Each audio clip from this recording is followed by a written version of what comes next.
The following is a presentation of Moonlight Media Works.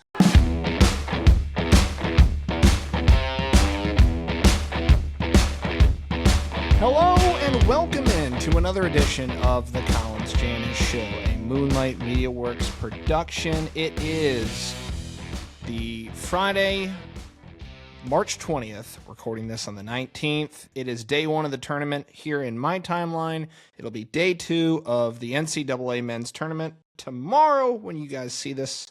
And it has been a up and down day in the tournament. We've had some teams do exactly what they were supposed to do. Some other teams not do what they were supposed to do. High Point getting an upset win over number 5 Wisconsin. I've officially done trusting the Badgers forever. They're going to have to win a couple national titles from now on for me to take them seriously as a NCAA basketball program. I've been burned on them before. They had one job to finish a game out against High Point. They couldn't do that. And they lost to the team spending a good bajillion dollars to pull themselves up out of the cellar in the Big South.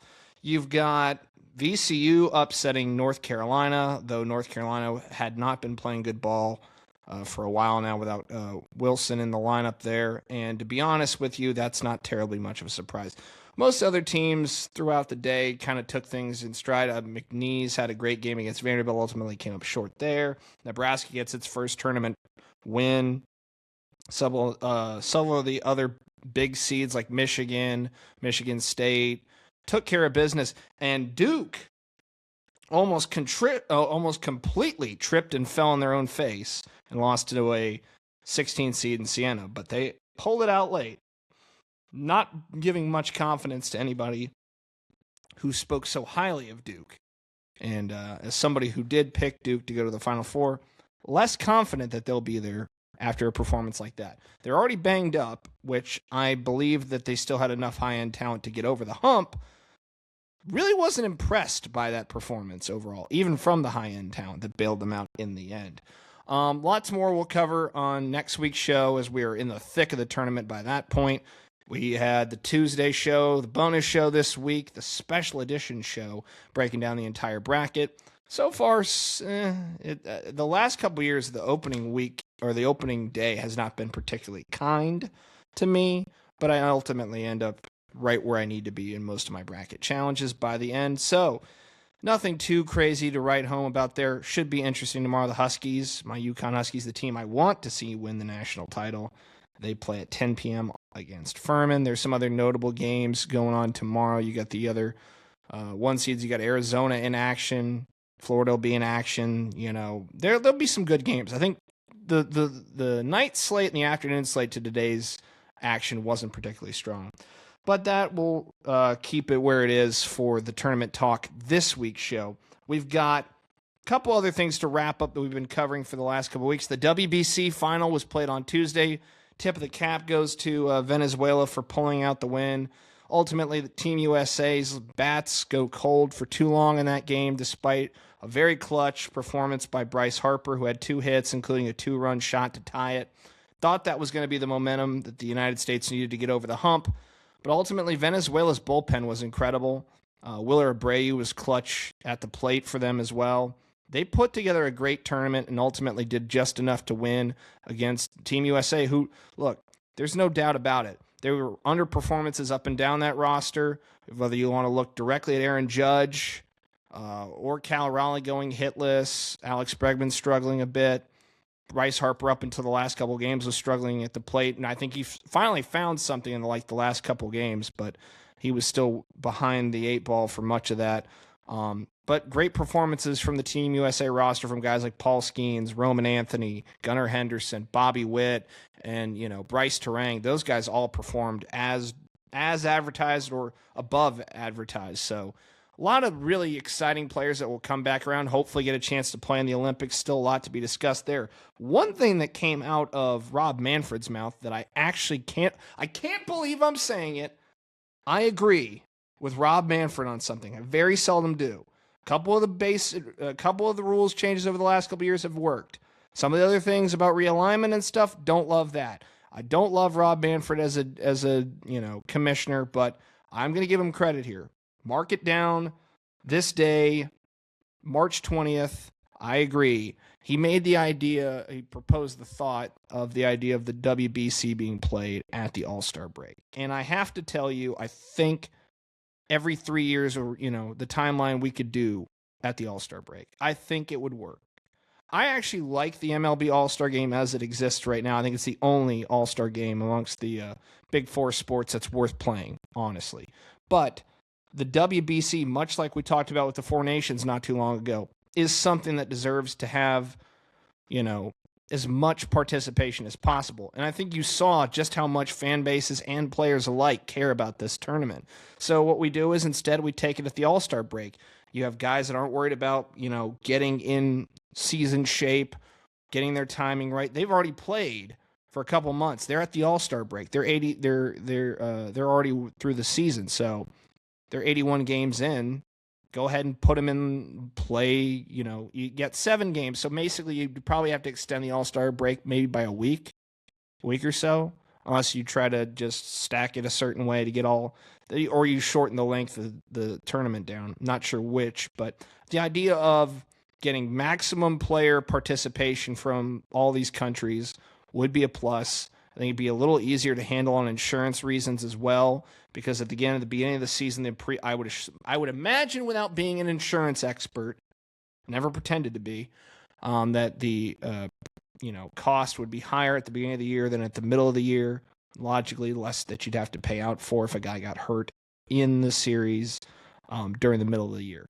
So I think that's actually a brilliant idea, and I think it's something that he should really consider. I'm very curious to see how this all works out, though, with the Olympics in the coming years, because I think that's going to also play a factor into what happens with the WBC. But, it smashed ratings numbers this year. I think it even doubled its previous audience. I think I have it written down here. Let's see.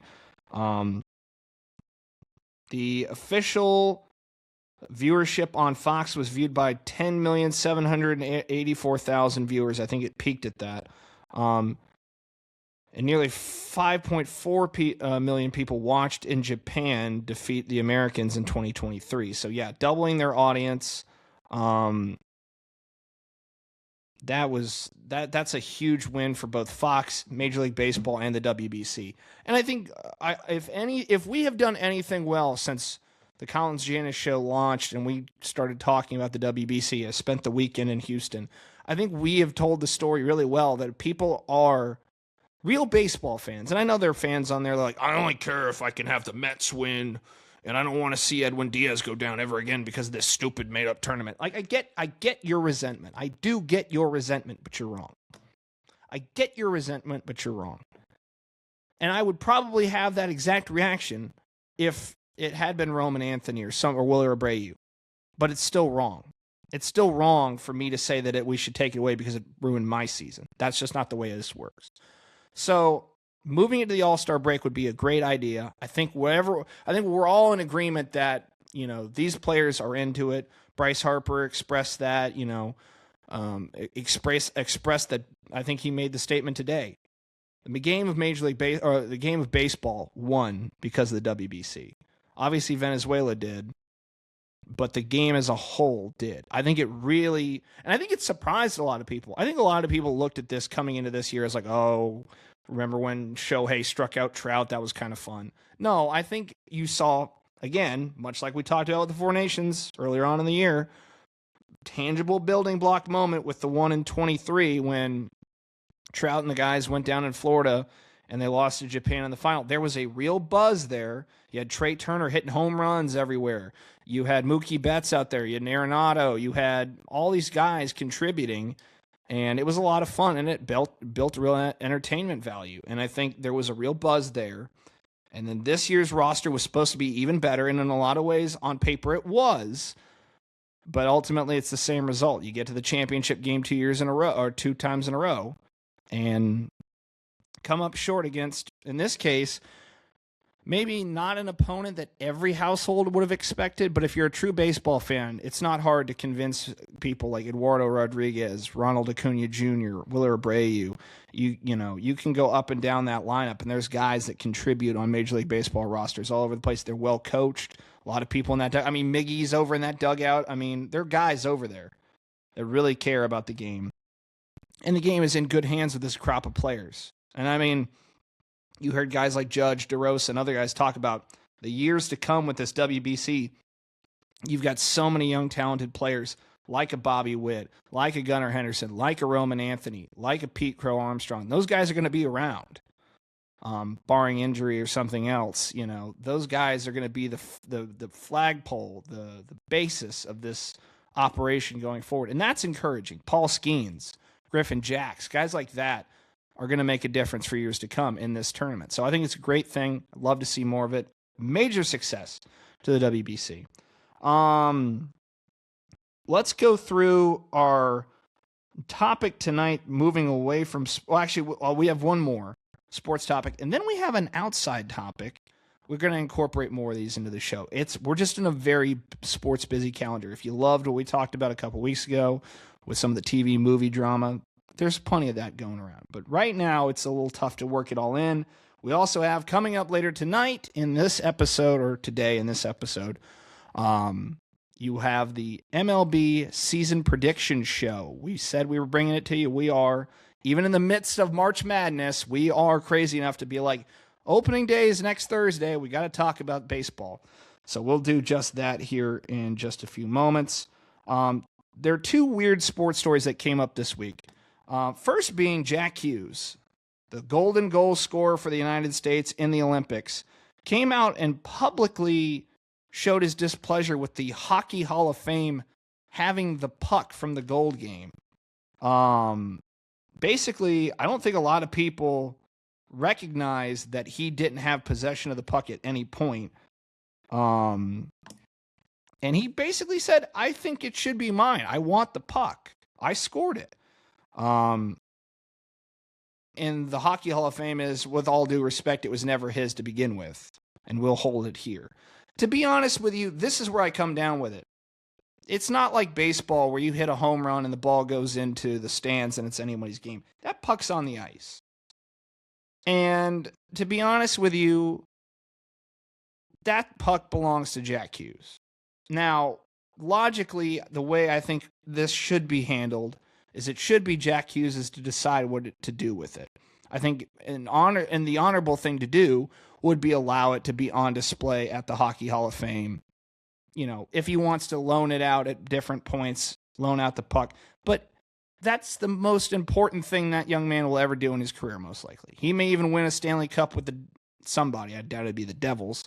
But he may win a Stanley Cup. He may win MVP. There will be nothing more significant in that man's playing career than scoring the goal to beat Canada and win the United States' first Olympic gold since 1980. There just won't be.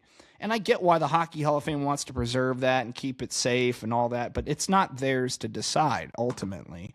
The Olympics is not the NHL, and I know the Hockey Hall of Fame is the Hockey Hall of Fame, not the NHL Hall of Fame, but at the end of the day, it also kind of sticks in my craw that, Canada gets to decide what happens to the puck that beat Canada? Yeah, I don't agree with that at all.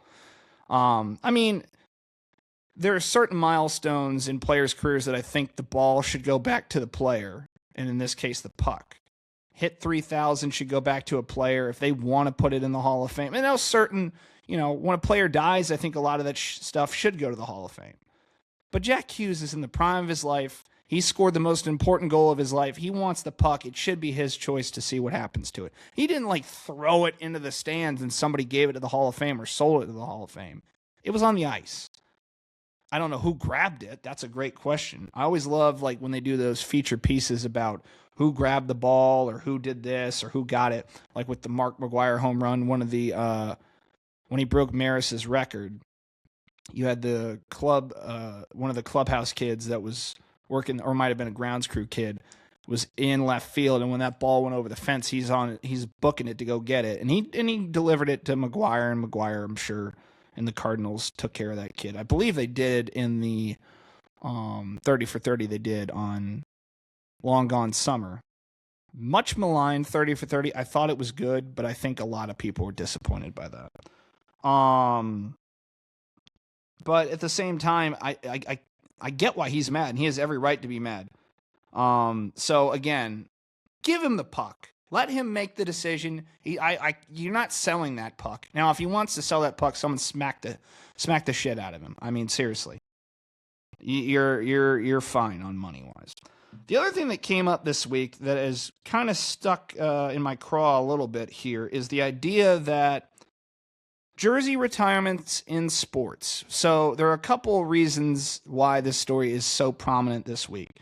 Here in the city limits of Charlotte, just down the road tonight, actually, the Hornets retired their second number in franchise history, retiring Del Curry's number 30 to the rafters in the Spectrum Center. That was more than correct to do. Del Curry deserved it. And to be honest with you, I think there are a couple people in the Hornets franchise that are still missing a jersey being retired. Most notably, who will get it, I think, at some point, Kemba Walker, who is the best player in Hornets franchise history. Fight with your grandma if you don't agree with me. But Del Curry deserved it. You could even make a case for a couple other guys from those 90s teams or even some of the 2000s guys. But that's not the issue. So the issue I have comes from the idea of franchises that have a gajillion players' jerseys retired. Because I think sometimes the idea is missing from the actual execution of it. Like the Yankees at this point are getting absolutely ridiculous with the amount of jerseys they have retired. They're going to start putting a third baseman over on the left side of the infield at Yankee Stadium wearing number 86. That's how stupid we've gotten with the Yankees. And it's the mystique of, oh, they're the greatest players of all time. And some of them are. But you can't tell me every number in Yankees Stadium's Monument Park deserved to be retired. Not all of them. Or even if they did, you just don't just give it out to any schlub. You give it to a really good player. But I mean, it's gotten so ridiculous. And then, on top of all that, the player that basically is the reason why Carolina is a one and done in the tournament this year, Caleb Wilson, after 1 year of play, is going to have his jersey retired. And to be honest with you, I am really kind of confused by that one. And it just brings us back to the conversation I was just having, is where do you draw the line? Like, I certainly don't appreciate it when franchises don't recognize legends or do a poor job of it. I'm looking at you, Cincinnati Bengals. Other teams do it too much. There's a fine line between overdoing it and not doing enough at all. So I would like to see teams of both college and pro. Now, college is a little different. And I just realized, add another one into this. This is the other added layer. There are 3 different jersey retirement things that came up in the news cycle this week. I'm just sitting here thinking, am I going to have enough to talk about? Yes, because Matt Leinart just came out the other day and said that the University of Southern California has asked him in the past if he would unretire 11 for a player that they want to sign on an NIL deal or a recruit they want to get. And he's told him, no, I'm not unretiring my number unless it's for my kid. And you know what?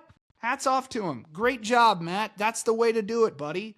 I mean, because imagine if Matt Leinart said, yes, I want to help my alma mater. First of all, I don't know why they would need help with NIL or trying to land a recruit. They could pay the world with Southern California and all the NIL and opportunities you have in Hollywood.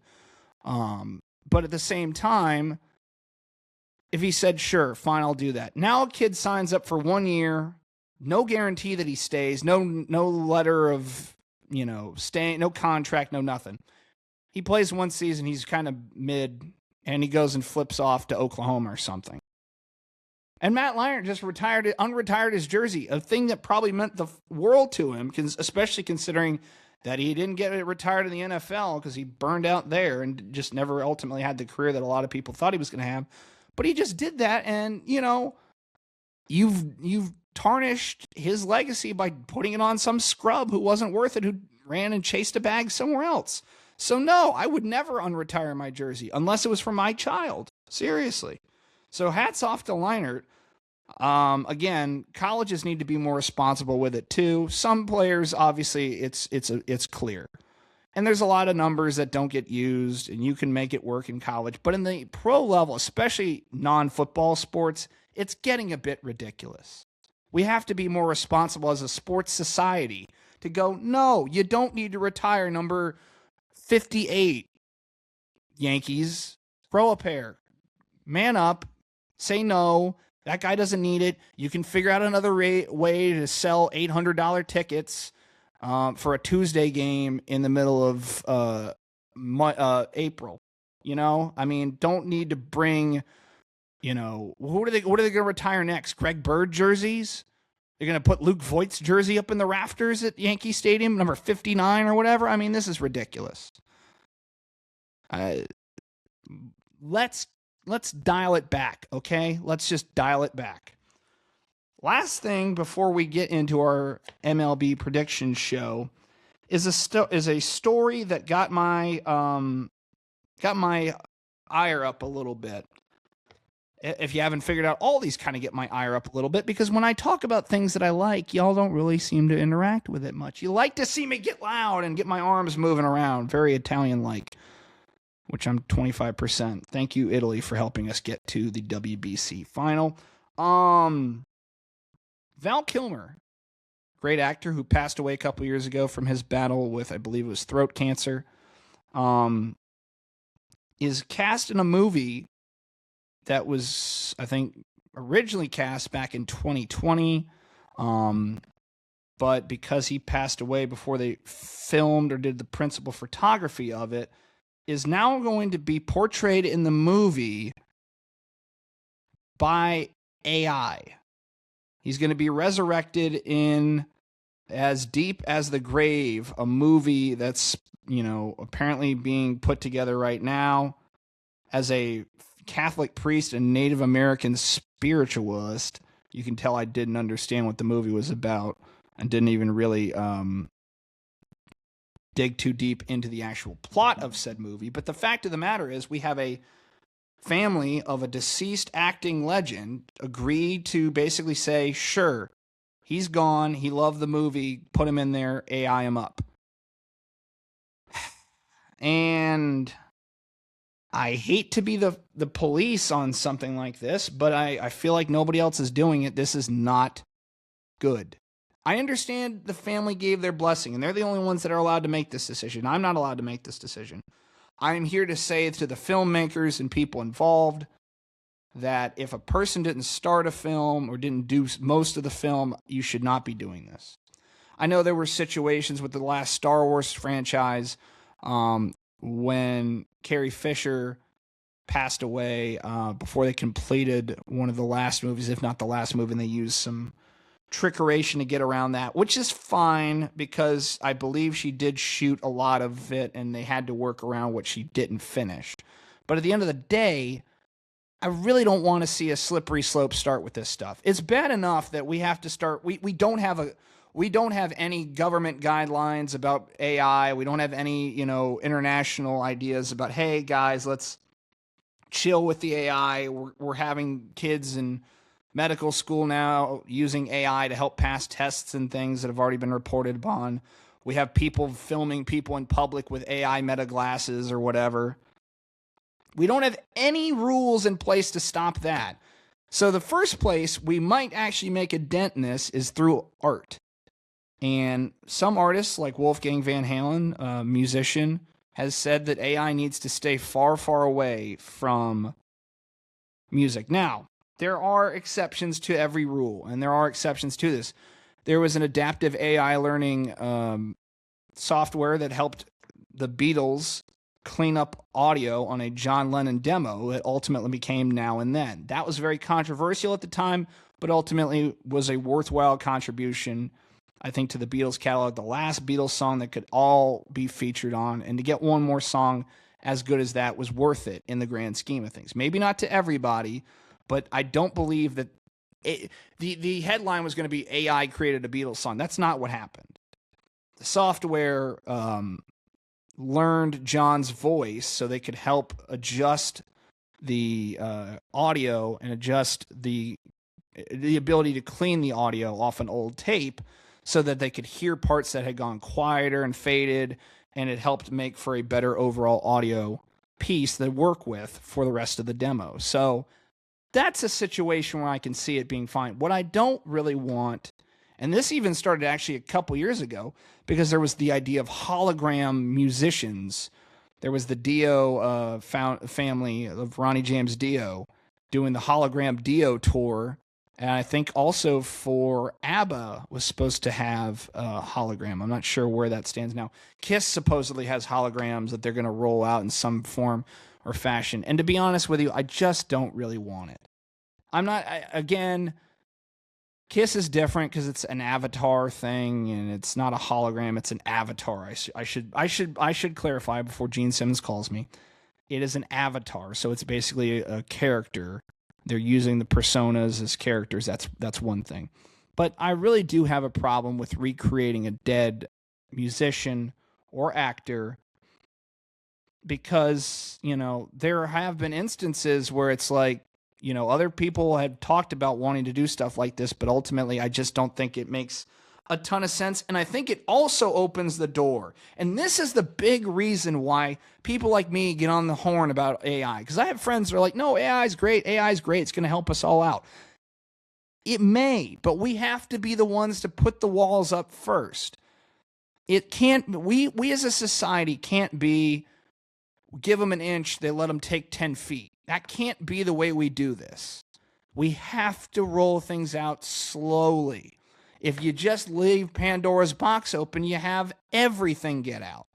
And it's a lot harder to, it's like Ghostbusters. Here's a great example. Here's something you didn't understand. You weren't ready for this explanation. This is like in the movie Ghostbusters, when the character, who was later referred to by Bill Murray as Dickless, because I can't actually remember his name, decided to shut off the power grid and allowed all the ghosts to escape out of the containment building down at the Ghostbusters headquarters. Then you got the ghosts all over New York again. And you got mass hysteria, dogs living with cats, all sorts of things were happening. The seas will turn red. I mean, you have to be a little bit more responsible, especially with things you don't understand.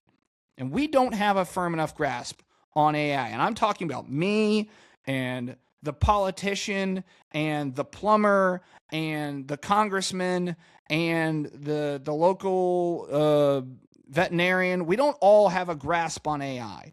But the people that do have a grasp on AI, they're fine with it. And look, I'm not going to lie to you. I do use certain pieces of AI in what I do. On this very website, Riverside has, that we record these shows on, has tools that help us, pull together edits from a video. So what they'll do is they'll pull segments of a show and you can work with it and they cut it down to like 60 seconds or whatnot. And it's sourcing material. I am fine with AI sourcing because I use it for, long pieces of work and pulling together resources or cutting up and, sourcing material. I appreciate it for that reason. And there are plenty of valid reasons for AI to exist and continue to develop.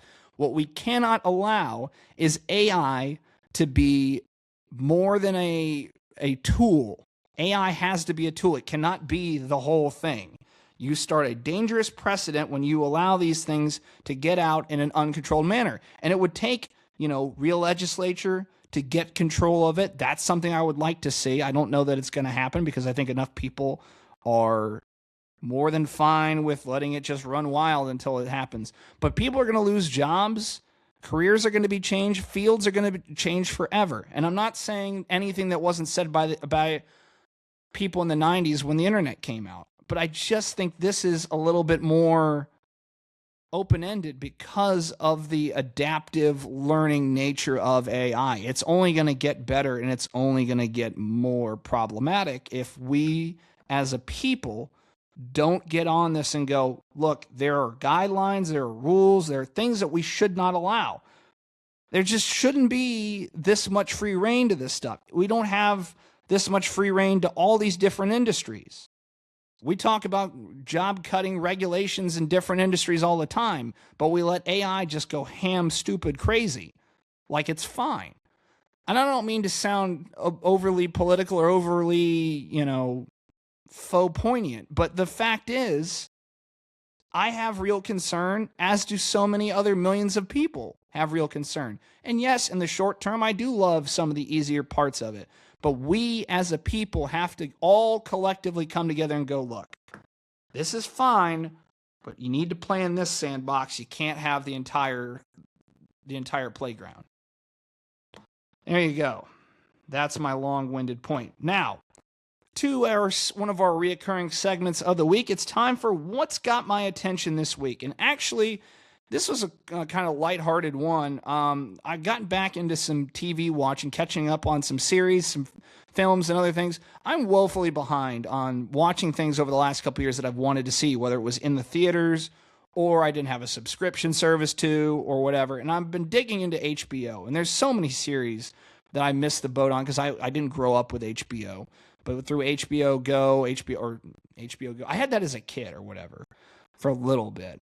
But HBO Max, whatever you want to call it now, there's so many great series. And I go back to stuff I love, so I'm very bad about that. I'll go back to Winning Time, or I'll go back to The Sopranos for the 18th millionth time, or, watch a series that I love over and over again. It's just comfort food at that point. But I did dig in 2 series that I wanted to talk about this week. First, on the lighter side, I've got through season 1 of Ted, and I have to admit, as somebody who enjoyed the first 2 Ted movies and enjoyed the franchise and enjoyed the content, I wasn't sure what to think of this. I thought once the second movie kind of did its deal and we kind of ran that out, I thought we were kind of done with the franchise. And when they first brought up the idea, well, we're going to have a Ted TV series, I'm like, you sure about that? And it got great results and it got great attention. And I'm like, okay, I'll eventually get around to watching it. And then they came out with season 2. So obviously season 2 just released in the last couple weeks. So I had to catch back up. Started with season 1 and I just finished it before I recorded this. I have to say, I was really surprised. I think, using some of the Seth MacFarlane ensemble cast members and the voice actors from Family Guy, American Dad really does help. But MacFarlane, with the writing and the performance as Ted, really does carry a lot of weight in this series. It's well acted. It is very formulaic in some regards. But again, Ted gives that series so much creative license. And now there's talk they may not get another season of this, which I do think is a disappointment if that is in fact true. Apparently it costs a shitload to animate Ted, which I'm not surprised. But then the other series that I got into and finished was the HBO limited series Chernobyl. Now, much different topic, much different tone of information and everything else. To be honest with you, I have long had a fascination with nuclear power, nuclear energy, nuclear weapons. I've been fascinated by the actual science behind fission products and different things that go into the construction of both nuclear power and nuclear weapon capabilities. I've always been fascinated by it. Been fascinated for a long time. And I'm certainly somebody who supports the idea of, pushing energy toward considering more nuclear power capabilities, because I think ultimately it is one of the best cases we have for cleaner, renewable energy that can be used and, kind of help stave off some of the other issues we're going to have down the road. And I'm not trying to get super deep on, some of the political nature of power in different industries like that. I just think nuclear is one that we definitely need to use more of. And I think there are cautionary tales that come with that story. And there are things that people will hold against the industry itself for many years to come. One thing, though, was watching this story. I've read a ton about Chernobyl because as a kid, anybody that brought up Chernobyl discussed it in a manner that was, well, I'm scared of nuclear power because of what happened in Chernobyl, because it's in textbooks, it's in things like that.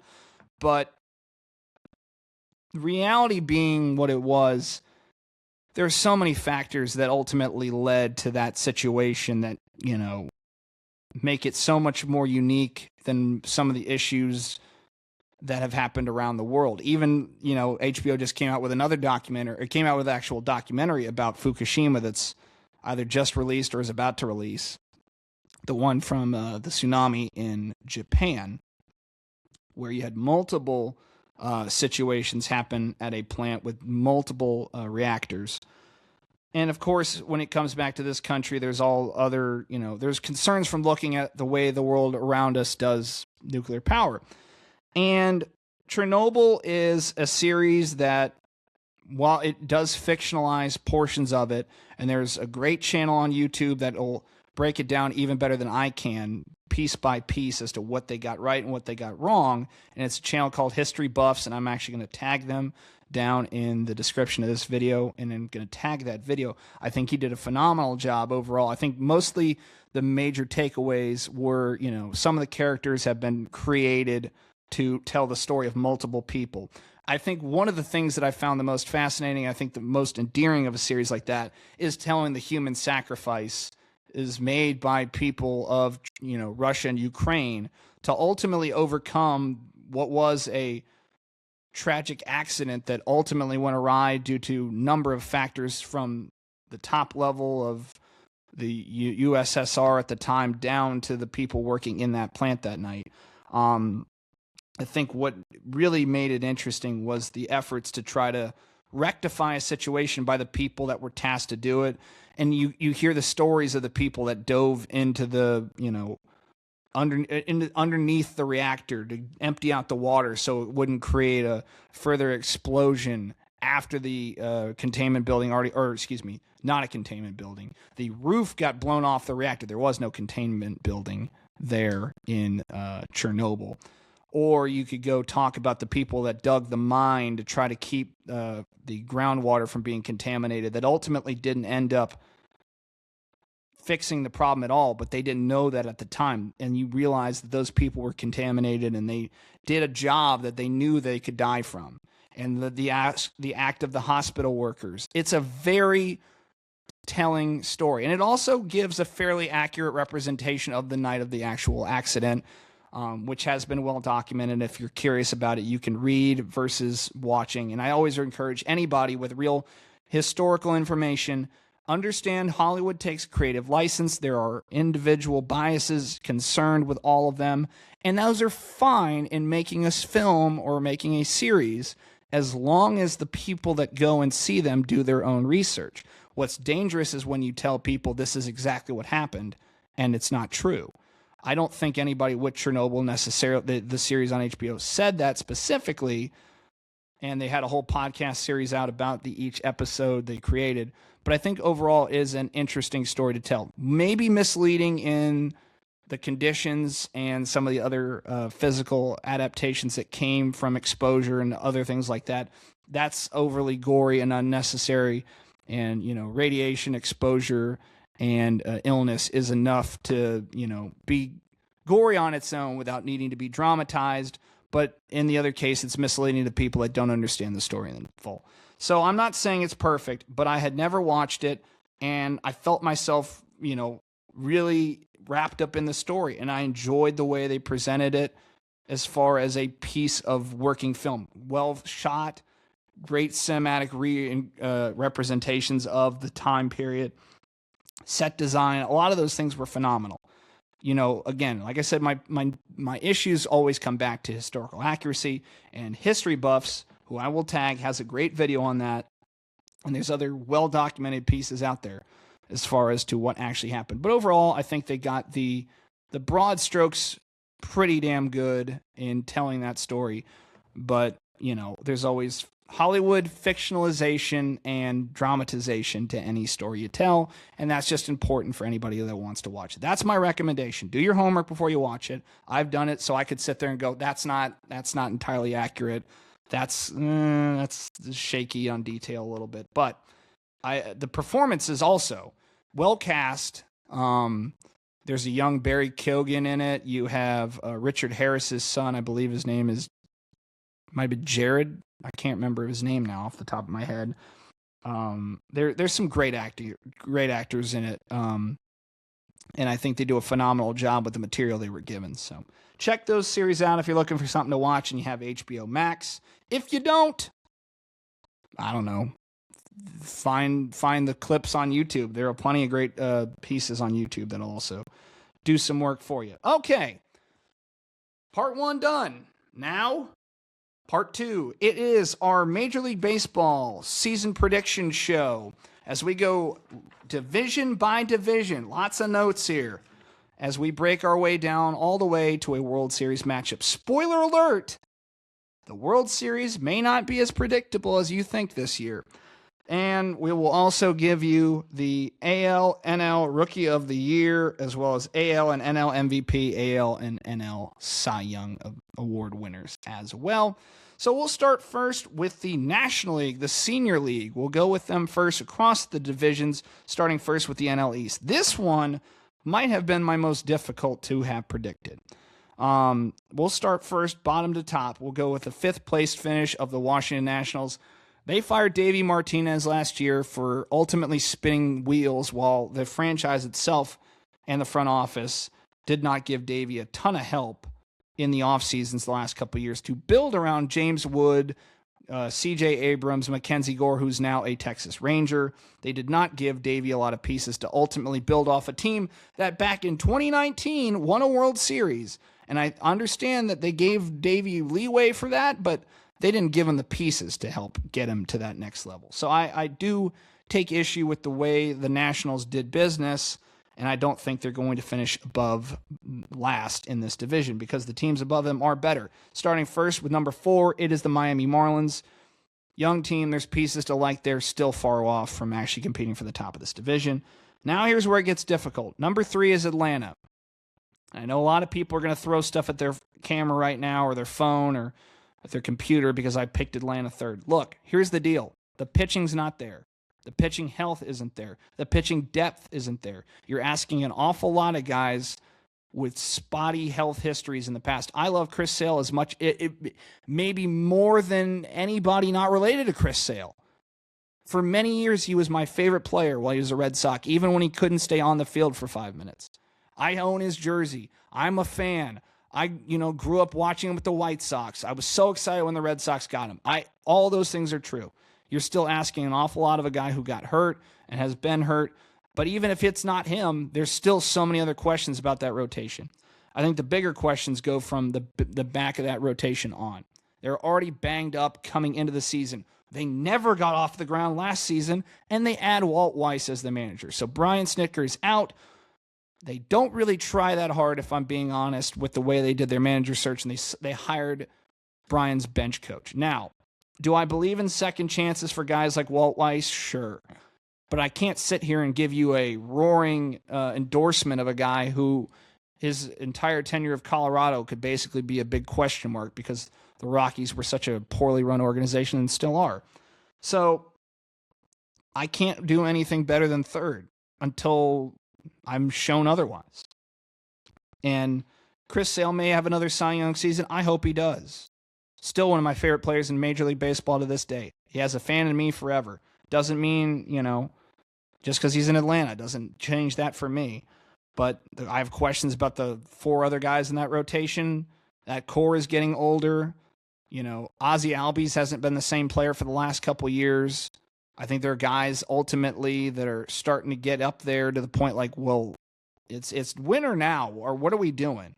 Because they're kind of just spinning the wheels here. And there's a Braves culture issue that comes back around. Maybe Walt Weiss is a little different than Brian Snitker, but I'm not overly impressed by what I see coming into this season. Number 2, this was the difficult one, and I actually flipped it before I did this show tonight. I am taking the New York Mets. They are a playoff team in my projection, but they finished 2nd to the Philadelphia Phillies, who, much like I just talked about with the Braves, are in a push now, gotta go kind of situation. They got to a World Series with this core, going back to that World Series they lost to the Astros a couple years ago. And really the second to last NL representative in the World Series, other than the Diamondbacks, not named the Dodgers. So it is go time. For anybody in the NL with a core like this, they have to go because the Dodgers are still the Dodgers, and you have to overcome that hurdle. But I think Philly did add some pieces. They did lose Ranger Suarez. He is now in Boston. But they do still have a strong rotation, which will be bolstered by the fact that Zach Wheeler is making, minor league starts now, trending in the right direction. Isn't going to start the season in that rotation. So eventually, what's going to happen is you're going to get a Zach Wheeler addition to a team, which if you did that in any other circumstance, if you traded for a player of Zach Wheeler's caliber, you'd be ecstatic. Now you get him back healthy in his 7th season here. Still been phenomenal since he's been in Philadelphia. I think that's still a plus. And if he comes back to his, 3/4 of his form, that will help this team a lot. Adolis Garcia's out there in right field. He's the swap for, the loss of Nick Castellanos. There it goes. I was losing it for a second there. And, there's some other pieces out there that are likable in that equation that I think will make them a little bit safer of a pick than the Mets. Now, the Mets go and do the Mets thing, which is spend a lot of money, go get Bo Bichette, pair him up with Francisco Lindor. You've got, Freddie Peralta. I actually really like that move to help bolster that rotation. There's a lot of likable pieces in that equation, but for whatever reason, the Mets throw bodies into a lineup and hope it works without always checking the fit. You also lose Pete Alonso to the free agency to the Orioles. I don't know that that's going to help your team out, but we'll see. I think they're still a playoff team. I just don't have the confidence to say right now they're going to win that division. I think the Phillies have to win the division. I think the Phillies have to push, and I won't be shocked if the Phillies go out and get aggressive at the deadline. You got Dave Dombrowski out there who is a proven aggressive GM. And if he realizes that the window is closing, which I think it might very well be for a lot of these guys, you need to push. Moving to the NL Central. I also flipped the division winner of this, but we'll start at the bottom again. Number 5, St. Louis. This year it bottoms out. I am no fan of Oli Marmol. I've thought he has proven time and time again he should not be the manager with the Cardinals. I said last year that Skip Schumacher, who was just hanging out, should have been hired a year or two prior to that, right after the Marlins dropped him, which I still can't to this day forgive what they did there, firing one of the better young minds in the game of baseball, in my opinion, in Skip Schumacher. Now he winds up in Texas, but the reality of it is, what are we doing here, guys? This is a situation that requires that you actually start back over. You move on from Arenado. He's in Arizona now. There's no more Goldschmidt. There's a lot of young guys, still a lot of unproven guys at the major league level. You've got Mason Wynn. You've got a couple of pieces like Burleson out there as well. The rotation is dog water. There's a lot of things that scream this team bottoms out this year, finally. And maybe that's what they need. Because Chaim Bloom can reset a farm. He can do a lot of things like that. I understand fans' frustration and probably needing to bottom out, but I think it's time. Number 4, it's Pittsburgh. I think Pittsburgh did a little bit here. They made some weird overtures during the offseason that get better. Like trying to make offers at Kyle Schwarber and stuff. They ultimately end up getting Marcell Ozuna and a couple other pieces there. They also tell Andrew McCutchen to pound sand, which that's never a great move. I understand that he's getting up there, but you just don't do that. But I still think they're going to be more competitive. Marginally more competitive. Not saying they're going to win the division. I'm not saying they're even going to compete for top 3 spot, but I think they will be competitive. You play a series in Pittsburgh in August, you better actually try. You're not going to get to roll them. Number 3 are the Reds. There's still some really young, exciting pieces here, but they're spinning the wheels now, and I don't know that they can go up or down right now because they're good enough to be 3rd. They're not good enough to be above 3rd. Not without adding. And I don't know how serious the Reds are at adding right now. Number 2 is Milwaukee, which means Chicago is number 1. Now, when I originally did this list, I had Milwaukee 1, I had Chicago 2. Here's why I have flipped. I think for the first time in years, the pitching and the lineup are equivalent in Chicago. There's enough talent in that offense and enough pitching to support either one having a slow day, which is often the case in Milwaukee, which is Milwaukee has the pitching, the offense is what it is. Last year, they really picked up, won a lot of games. They're a well-run organization, well-managed, well-run at the front office level. That's why I was defaulting to putting them at 1. I think bolstering the lineup, They already had Pete Crow Armstrong and a couple other names that people were talking about. With a guy like Alex Bregman, a veteran presence that's won before, still contributes when he's on the field. I as much as I hate to see him go in Boston, I think that's a great get for Chicago. And again, the rotation is strong. That's a very strong rotation. So I move Chicago ahead, could easily flip it back. I'm sticking with Chicago winning, Milwaukee second. Milwaukee gets a playoff spot. So if you're keeping count now, we have 4. And that means we move to the NL West. It is the Los Angeles Dodgers. I'm not even going to go top to bottom with this damn thing because you know the Dodgers are going to win that division. Now, the question is, where do we go behind the Dodgers in this equation? Could we go with the Padres or could we go with the Diamondbacks? And, you know, I have it right now as Padres 2, Diamondbacks 3, Giants, and Rockies. That's how I rounded it out. And that's where it gets interesting because you have 3 wildcard spots. We have 2 wildcards already accounted for. Am I giving the NL West a wildcard here? If I am, I'm saying it's the Padres. If I don't, am I giving it to Atlanta? I think the West gets 1 wildcard team. I'm saying in this equation that it is the Padres. So they would get the wildcard spot in that equation. I just don't know that I don't know that I can trust anybody below the Dodgers in this division. Like, here's the thing. The Giants, I actually think are trending in the right direction. I do. I think Buster Posey is a smart, young, front office exec that's doing some interesting things in the game of baseball. I think hiring the head baseball coach at Tennessee to become a manager fresh out of college is an aggressive move. But I think when you're in the position San Francisco's been in for the last couple of years, free agents aren't lining up to go out there. The conditions in the city, make it undesirable for people to be like, it's not a destination anymore. And you have to get competitive on spending. They wind up with a guy like Rafael Devers in a deal that, regardless of how we may have felt about it last year, doesn't look good on paper. But the Giants now have a real power hitting option at third who can play first or wherever the hell they decide to play him, wherever he decides to wake up and feel like playing that day. So there are pieces there in place that I do like, and I actually think that they will succeed in the long term. I just don't know if I put them ahead of what veteran presence the Padres and the Diamondbacks have. Like the Diamondbacks added Arenado, who I think needed a change of scenery at that point with having no protection in the lineup in St. Louis. I still think he's a platinum caliber glove at third base, and I think a ballpark like Arizona might actually help him out. Playing in some of those ballparks, playing in his old park in Colorado is not going to hurt him more, where he raked for so many years for the Rockies, so getting to see them on the schedule more definitely will help. But it's the Dodgers, and I say for this sake, your 6 playoff teams out of the NL are the Philadelphia Phillies, the New York Mets, the the Cubs, the Milwaukee Brewers, the Los Angeles Dodgers, and the San Diego Padres. Those are your NL playoff representatives. Now, to the other side, here we go. It is the American League East. It's the division closest to my heart. Starting at the bottom, this one's going to shock people. I have the Tampa Bay Rays.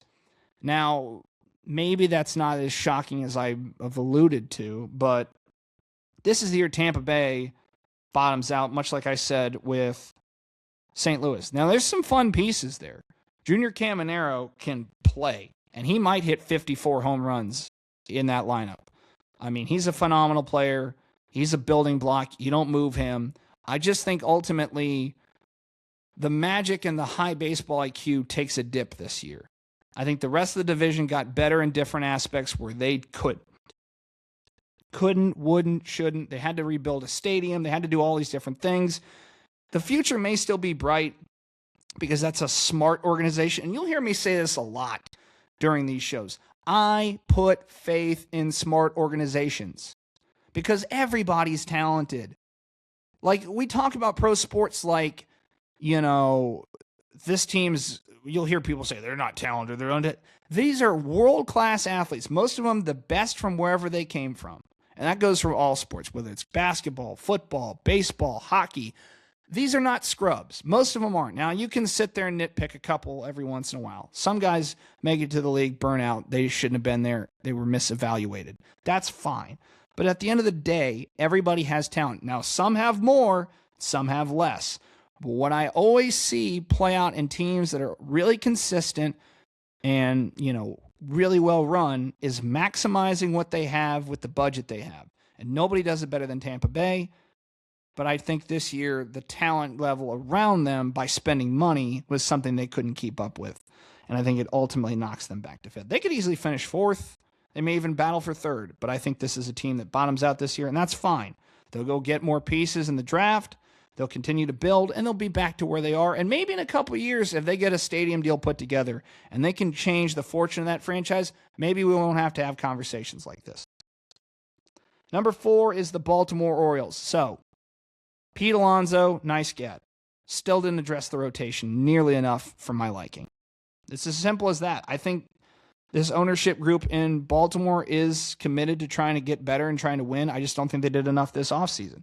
I think starting first with the front office, they need to have some serious conversations there because I don't think they're doing enough to maximize the pieces they have in place. Like, we're talking about wasting guys away like Adley Rutschman, who a couple years ago we were ready to put on the pedestal as the next great catching legend of the game, and we've seen him deteriorate very quickly through a couple different managers and injuries of sort. They really need to be quick and a little bit more forceful with what they're doing, or they're going to waste the generational runs of guys like Gunnar Henderson. There are players in place. They add Pete Alonso, which is good. It'll help protect a couple of those guys, but they didn't add enough in pitching. And unless they get aggressive here at the deadline and they're in striking distance, I don't see it getting them above third. Here's the real controversy. Number 3, the New York Yankees. Throw all your stuff away right now. Throw all your anger at me. I can take it. I think this year the Yankees regress. I think, again, Garrett Cole's health is number 1 at the top reason for that. I don't think that rotation is any bit as strong. I don't think they addressed it as well. And I think reality is going to eventually catch up to Brian Cashman. It is abundantly clear who I have a vested interest in this division. But I can still tell you that Brian Cashman is not going to get them over the hump. And the fact the Steinbrenner family has gone this long without deciding to make any real adjustments at either manager or front office. And I'm not going to put a lot of this on Boone, but Boone has situations that play out throughout a year that aren't really defendable. But it's ultimately down to roster construction, and that falls on one guy, because one guy has become baseball's czar in New York, and it's Brian Cashman.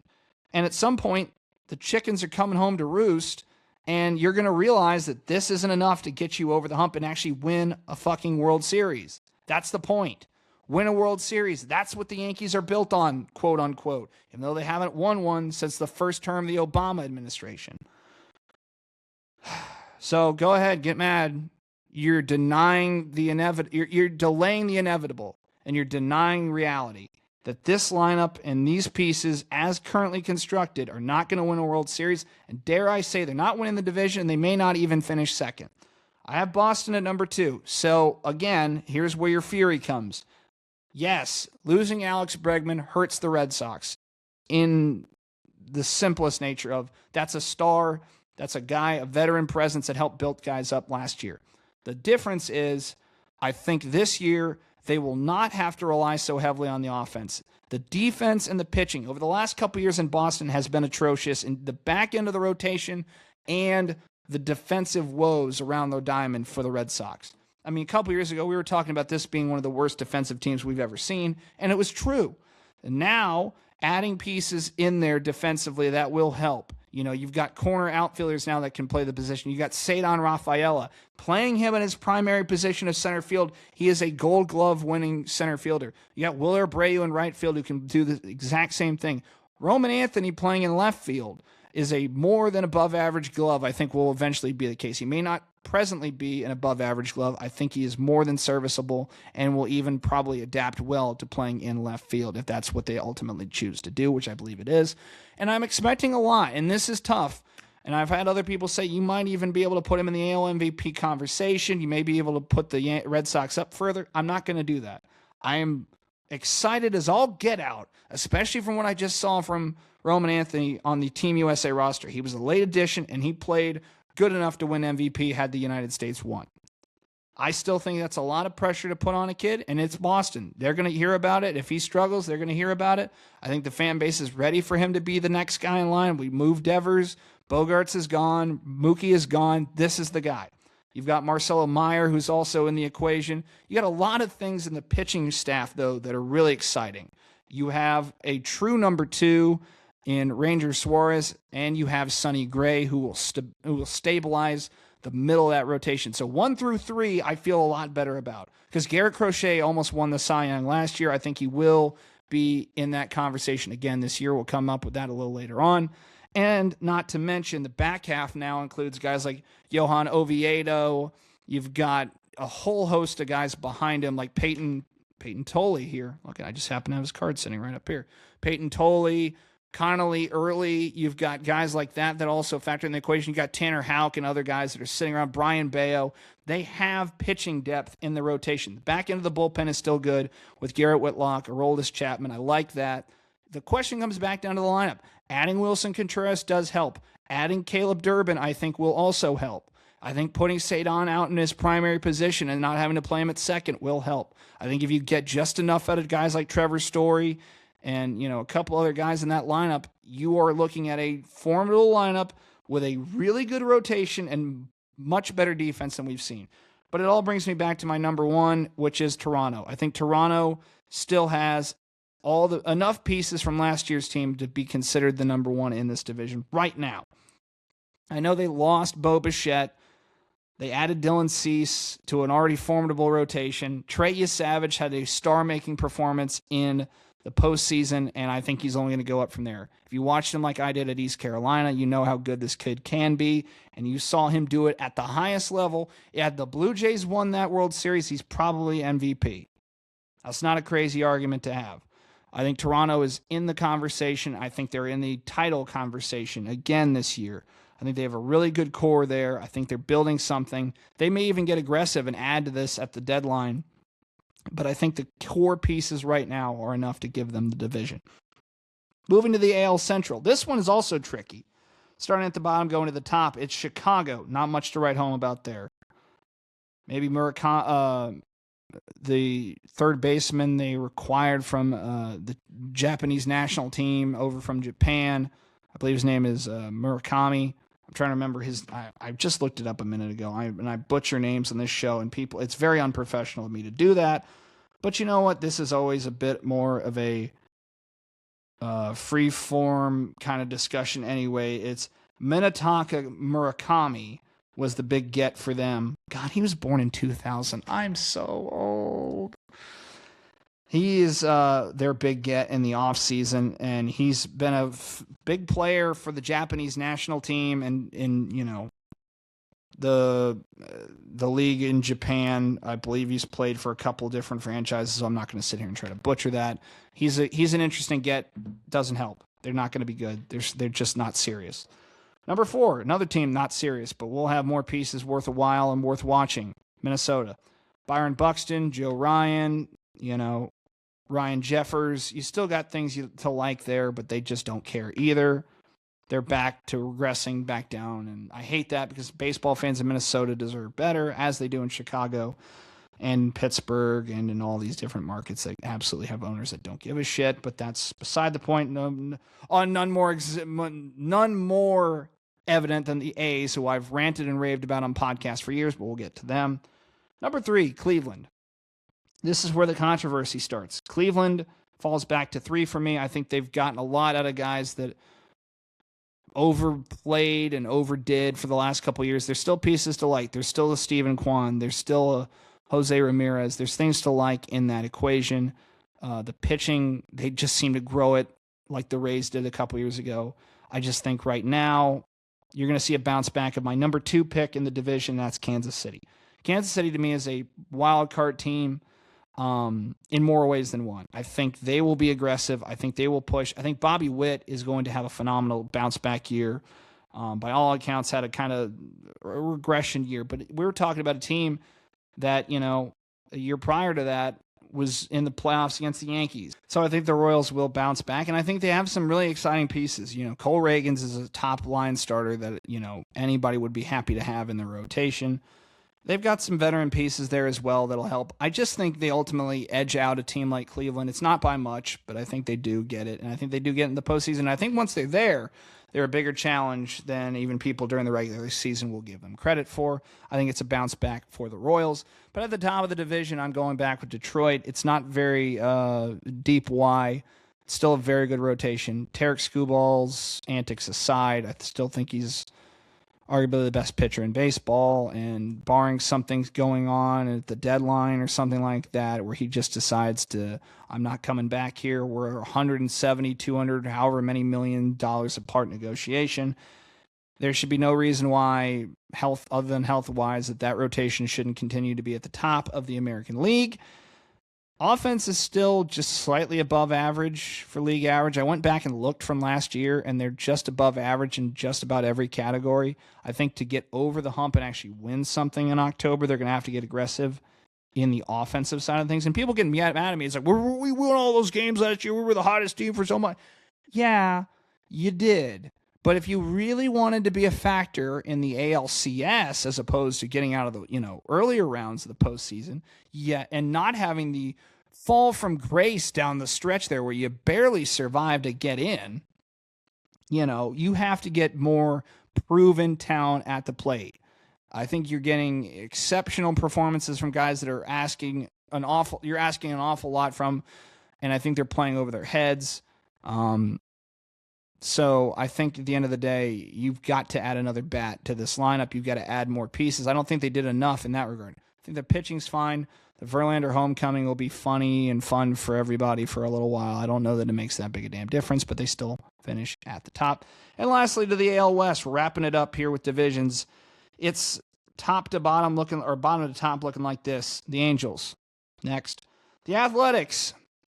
Free Mike Trout, that's all I can say. The Athletics at 4. A lot of great, fun, exciting pieces. Those fans deserve so much.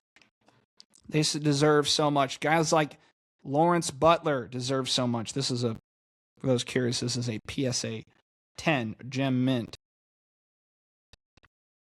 Lawrence Butler, last year's 2025 Topps 1990 35th anniversary card. So I collect. I got a whole stack of cards from Topps 2026 Series 1 that comes in a egg for Easter. All sorts of cards. Look, we got Nolan Arenado. We've got Yuri Perez. Look, we could do this all day. We'll actually do that at some point. We'll actually add some unboxings to this channel. It'll be a lot of fun. I always love to do it, and I love to do it live on camera because that's where all the magic happens. But the Athletics deserve so much more. The Last Dive Bar guys, shout out to them on Twitter. They deserve so much more. Those fan bases in Oakland got royally screwed, and they continue to get royally screwed. But, there are still good pieces there. You've got Jacob Wilson, Nick Kurtz. You've got Shea Langoliers. There's a lot to like. Brent Rooker there. But they're not serious. They're not trying. They're waiting to try to get to Las Vegas before they can actually try to be a serious baseball team, which I still don't know how the hell that's going to work. But we'll see. Number 3, kind of a surprise here. I'm going Houston. And this is an equation where I have 2 teams out of the West not making the postseason. And I know that sounds kind of wild to think about, but I think you're going to see Houston fall back a bit. Losing Framber Valdez to the Tigers does not help. That was a name I forgot to mention with them. So take another great arm out of that rotation. Pieces are getting older. They're not doing enough to restock the cupboard. The Astros are just not doing enough, I think, to rebuild. And again, I just spent a lot of time down in Houston. Phenomenal ballpark, great fans down there. But they're not the team from like 3-4 years ago. So they're regressing, and I don't think they're building enough. They could easily finish second. I'm not going to sit here and say they can't. This is just for the sake of argument. Number 2, I put Texas. Again, I think I like a couple of the pieces they added more than a team like Houston, who did less. So again, health is a big concern with Houston. It's been that since they won the World Series a couple years ago. Remember that? Got to go back to the last team not name the Dodgers to win a World Series? Wasn't that crazy? It was a Rangers Diamondbacks World Series. I know that sounds like a fever dream now, but it actually happened. I think they have, again, a core that can, when healthy, compete for a playoff spot. I don't think they'll make the playoffs, but I think they have enough to compete and get close. They lose Adolis Garcia. That doesn't help, but they do add a guy like Mackenzie Gore, who needed to get out of Washington, where he was being misused and just wasted. And then lastly, best team in the division, one of the best teams in the American League last year. No reason not to be there with one of the best rotations in baseball. It is the Seattle Mariners. Offense surprised me enough. I think they retained enough there to keep them compelling. I don't necessarily think you're going to see the same amount of offensive production out of guys like Cal Raleigh and a couple other guys in that lineup. But WBC strife aside between Cal Raleigh and Randy Arozarena, I think this is a team that will win the division and compete for a chance to go to the World Series just like they did last season. So there you go. Those are the 6 teams we got. It's Toronto, Boston, New York, Detroit, Kansas City, Seattle as our AL playoff representatives. Moving down to the final pick, the one you've all been waiting for. This one's where it gets interesting. I do not think the Los Angeles Dodgers win the World Series this year. I think if they do, kiss baseball goodbye for 2027. The lockout is definitely happening. But it may still happen. It may not happen. But I don't think the Dodgers win the World Series this year. I think it is the time that Dave Dombrowski and company gets over the hump in Philadelphia. The core is aging. They have to go now. I think they'll get aggressive. They'll find the pieces at the deadline. I think the Philadelphia Phillies are going to defeat the Toronto Blue Jays to win the World Series this year. It's a rematch from 1993, folks. How apropos. A rematch to the last World Series we saw before a lockout. Dear God, we're doomed, aren't we? I think Philly beats Toronto in the World Series. So there you go. I think that would be a damn good series to watch, by the way. Just like 93 is one of the best World Series. If you haven't looked up a World Series and you're just looking for a compelling series, go look at that World Series. That's a phenomenal World Series. To the awards categories, we'll go with NL Rookie of the Year. I have Nolan McLean of the Mets.